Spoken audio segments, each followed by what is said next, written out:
नमस्कार, मैं हूं आपके साथ रोहित। पश्चिम बंगाल में विधायकों की बल्ले बल्ले हो गई है क्योंकि मुख्यमंत्री ममता बनर्जी ने बड़ा ऐलान करते हुए विधायकों की सैलरी बढ़ा दी है।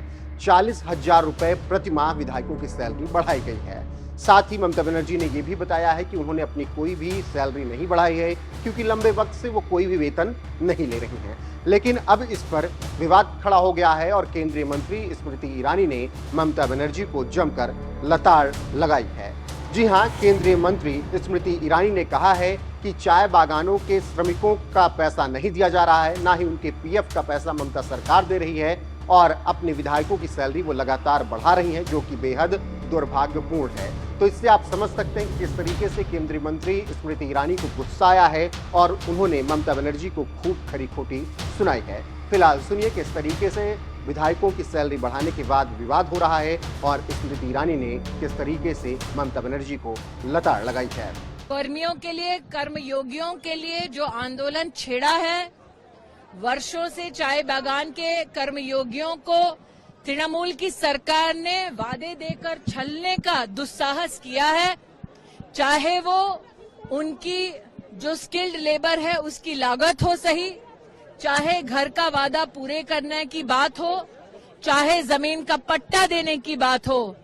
ये दुर्भाग्यपूर्ण है कि ममता बंदोपाध्याय अपने एमएलएस की सैलरी बढ़ाती हैं, लेकिन बागान में काम करने वाले हमारे कर्मयोगियों को उनकी जो मेहनत का पैसा है वो नहीं दिलवाती।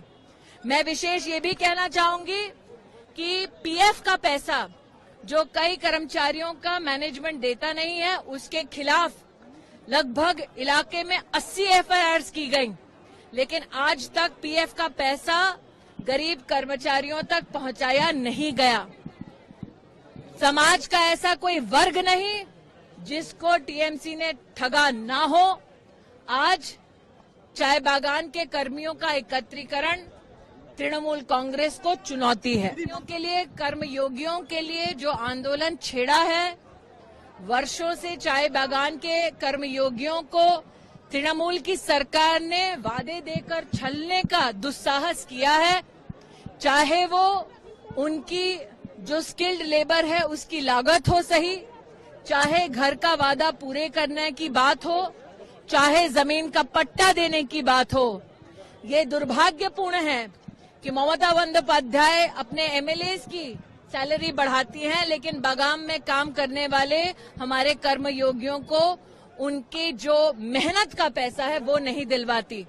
मैं विशेष ये भी कहना चाहूंगी कि पीएफ का पैसा जो कई कर्मचारियों का मैनेजमेंट देता नहीं है, उसके खिलाफ लगभग इलाके में 80 एफआईआर की गई, लेकिन आज तक पीएफ का पैसा गरीब कर्मचारियों तक पहुंचाया नहीं गया। समाज का ऐसा कोई वर्ग नहीं जिसको टीएमसी ने ठगा ना हो। आज चाय बागान के कर्मियों का एकत्रीकरण तृणमूल कांग्रेस को चुनौती है।